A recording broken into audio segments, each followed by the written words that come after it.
morning. Very warm welcome on my YouTube channel Nikhil Mistry science learn with fun.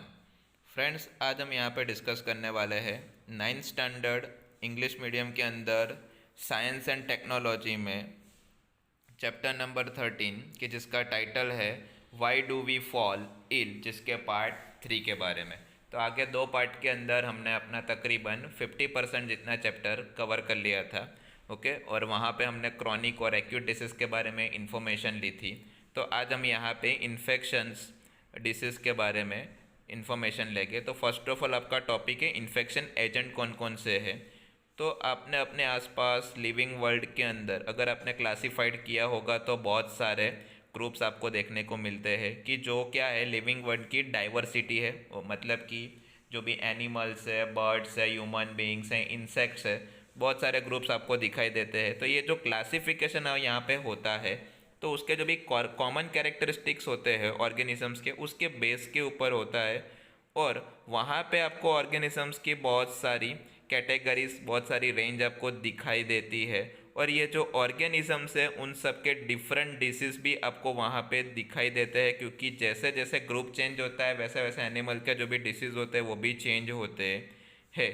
तो यहाँ पे जो भी डिसीज़ होते हैं वो किससे होते हैं मेनली, तो वायरसेस या तो बैक्टीरिया से होते हैं. कुछ जो भी डिसीज़ होते हैं वो फंगी से होते हैं. तो यहाँ पे कुछ सिंगल सेल एनिमल जैसे कि प्रोटोजोआ है तो उससे भी डिसीज़ होते हैं. तो यहाँ पे जो भी मल्टी सेलुलर ऑर्गेनिजम्स है तो उसके अंदर डिसीज़ कैसे फैलते हैं तो और किस तरह से किस ऑर्गेनिजम्स के थ्रू फैलते हैं तो उन सब के बारे में हमें यहाँ पे इंफॉर्मेशन लेनी है. तो यहाँ पे आपको एक दिया हुआ है पिक्चर SARS वायरसेस का. ओके कि जिसका जो भी डायमेंशन है वो 500 नैनोमीटर से, मतलब कि बहुत छोटा है कि जिसको देखने के लिए आपको इलेक्ट्रॉन माइक्रोस्कोप का यूज़ करना पड़ता है. ओके और ये जो वायरसेस है तो वो क्या होता है, तो भाई जो भी सेल सरफेस होती है उसको वो अफेक्ट करता है. उसके बाद आपको दिया हुआ है स्टेफिलोकोकस. ओके तो जो बैक्टीरिया है कि जो क्या करता है, तो भाई यहाँ पे ये जो बैक्टीरिया है वो 5 माइक्रोमीटर का है.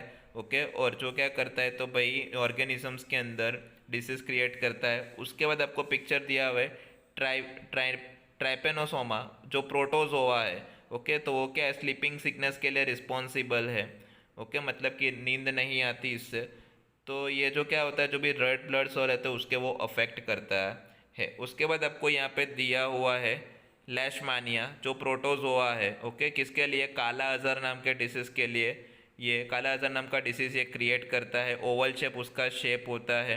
ओके वाइप लाइक स्ट्रक्चर होता है. ये जो ऑर्गेनिज्म है वो मल्टीप्लाई होता है, डिवाइड होता है. और यहाँ पे वो क्या करता है तो उसकी जो भी प्रोसेस होती है ऑर्गेनिजम्स की, ईट अप एन ऑर्गेनिज्म एंड जो भी इम्यूनल सिस्टम होती है उसको वो इफेक्ट करता है. और उसका जो भी वो डायमीटर है वो 10 माइक्रोमीटर जितना है.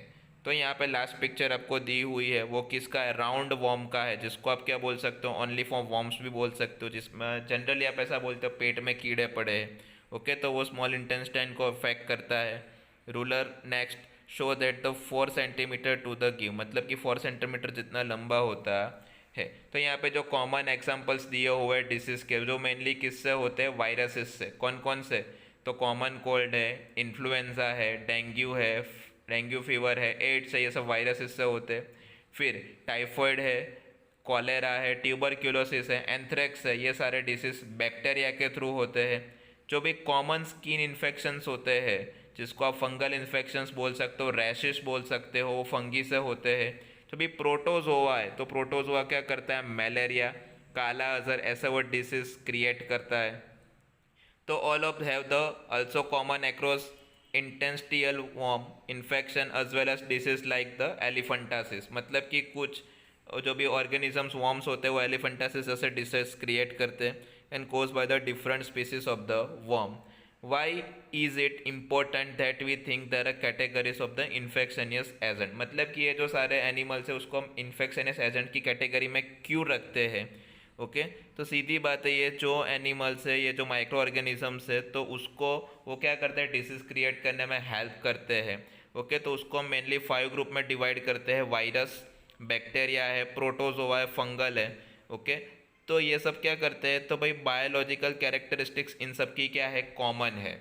अगर हम यहाँ पे वायरस की डिस्कशन करते हैं तो वायरस क्या है, तो भाई फॉर एग्जांपल तो वो सेल के अंदर जाता है, ओके, डेड कंडीशन में होता है। जो बैक्टीरिया होता है वो क्या होता है, तो भाई वायरसेस और बैक्टीरिया, और जो भी फंगी है वो जल्दी बॉडी के अंदर मल्टीप्लाई होते हैं। और यहाँ पे वॉर्म्स है तो उसको मल्टीप्लाई होने में टाइम लगता है, मतलब कि वो धीरे धीरे मल्टीप्लाई होता है, धीरे धीरे अपना डेवलपमेंट करता है।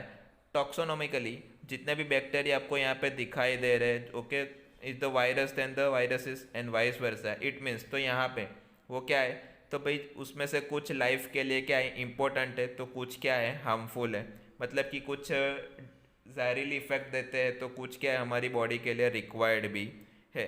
तो उसके अकॉर्डिंग जो भी यहाँ पे वायरसेस है या तो बैक्टीरिया है, तो उसको हम सेपरेट ग्रुप में डिवाइड करते हैं, ओके, कि वो किस तरह से हमारी बॉडी को वो इफ़ेक्ट करते हैं।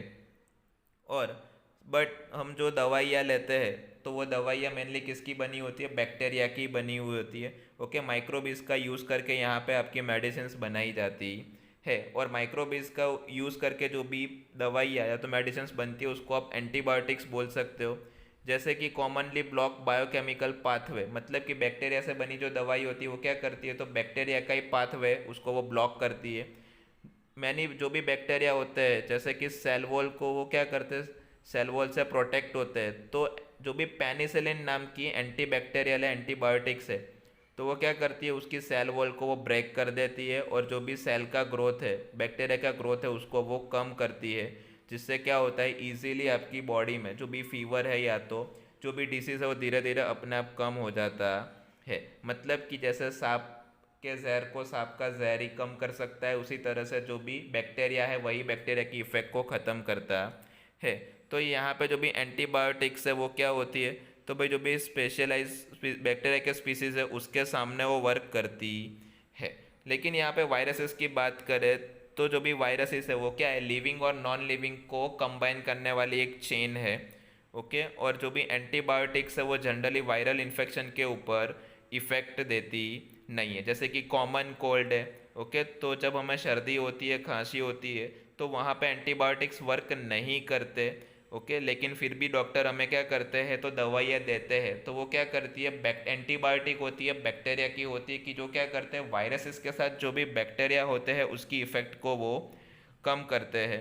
जिससे जो भी बैक्टीरियल इन्फेक्शन है जैसे कि वायरल कोल्ड है, ओके, जिसको हम एंटीबायोटिक्स को वो हेल्प करते हैं।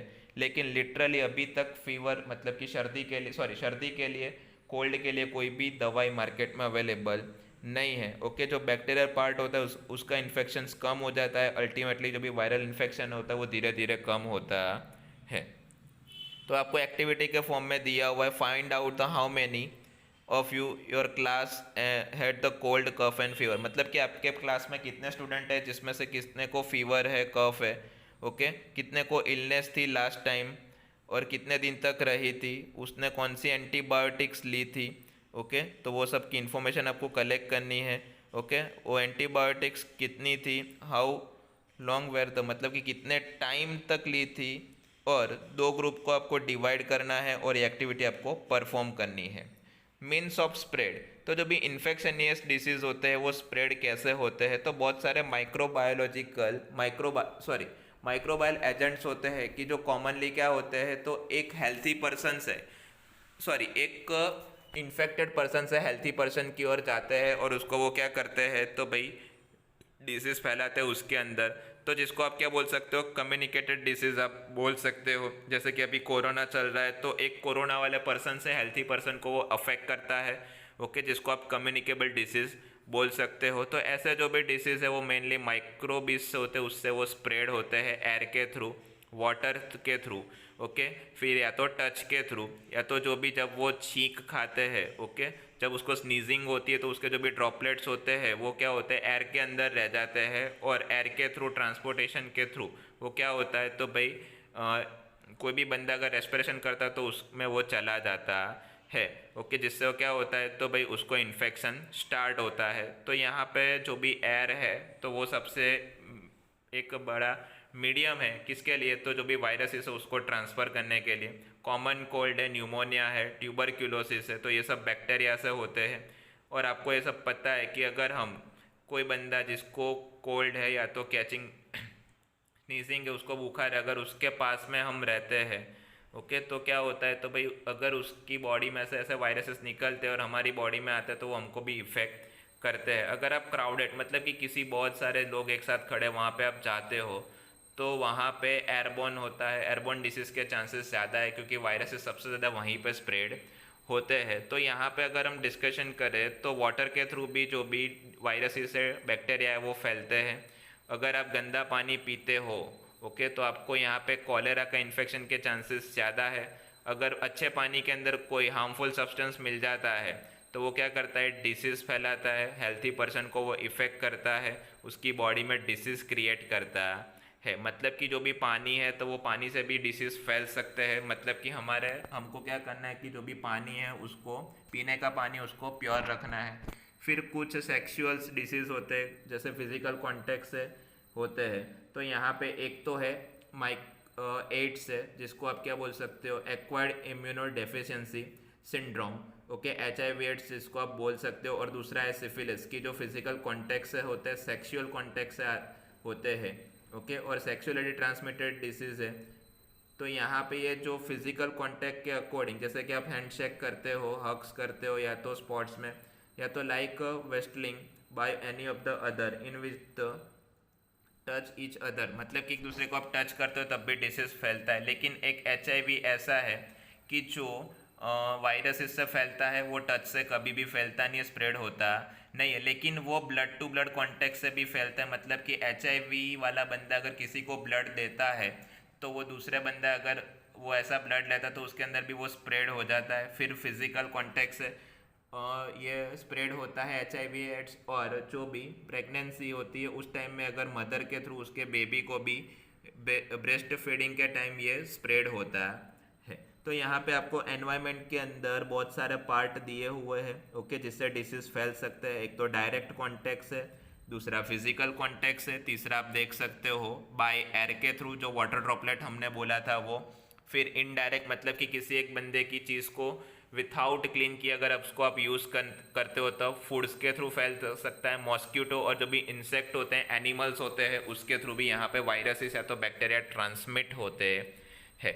तो यहाँ पे ये सारे एजेंट्स आपको दिए हुए हैं, ओके। अगर आपको पता है कि कोई एक बंदा सिक पर्सन है, उसको बीमार है तो अगर उसके कांटेक्ट में आप आते हो तो वहाँ पे भी क्या होता है, तो भाई डिसीज़ फैलते हैं, ओके। तो जिसको आप क्या बोल सकते हो, वेक्टर्स बोल सकते हो। और जो भी कॉमन वेक्टर्स है वो कौन कौन से हैं, मॉस्किटो, क्योंकि आपको पता है कि अगर गंदा कचरा कहीं पे भी है तो वहाँ पे मक्खियाँ बैठती है, वही मॉस्किटोस या तो मक्खियाँ अच्छे वाले फूड के ऊपर बैठती है, जिससे क्या होता है, तो फूड स्पॉइल होता है, बिगड़ जाता है, ओके। अगर ऐसा फूड हम खाते हैं तो हमारी बॉडी में भी क्या होता है, तो भाई हार्मफुल वायरसेस या तो बैक्टीरिया एंटर होते हैं कि जो हमको क्या करते हैं, हमारी हेल्थ में वो इफ़ेक्ट देते हैं। जो भी मॉस्किटोज होता है वो क्या आता है, तो भाई many warm blooded animals including and you can transfer the disease, मतलब कि वो क्या करता है, पर्सन टू पर्सन डिसीज़ को ट्रांसफ़र करता है, ओके। फिर जो भी रेबिस एनिमल्स है तो वो क्या होता है, तो भाई किसी को वो क्या वो ગુજરાતીમાં क्या करड़वाથી बराबर फैलाए છે, ओके। तो फ्रेंड्स इसी के साथ जो भी हमारा वीडियो है वो वीडियो यहाँ पे ख़त्म हो रहा है। अगर आपको ये वीडियो पसंद आया तो प्लीज़ वीडियो को लाइक कर दीजिए, वीडियो के ऊपर कमेंट कर दीजिए, वीडियो को मैक्सिमम अपने फ्रेंड्स के साथ शेयर कर दीजिए। Thank you.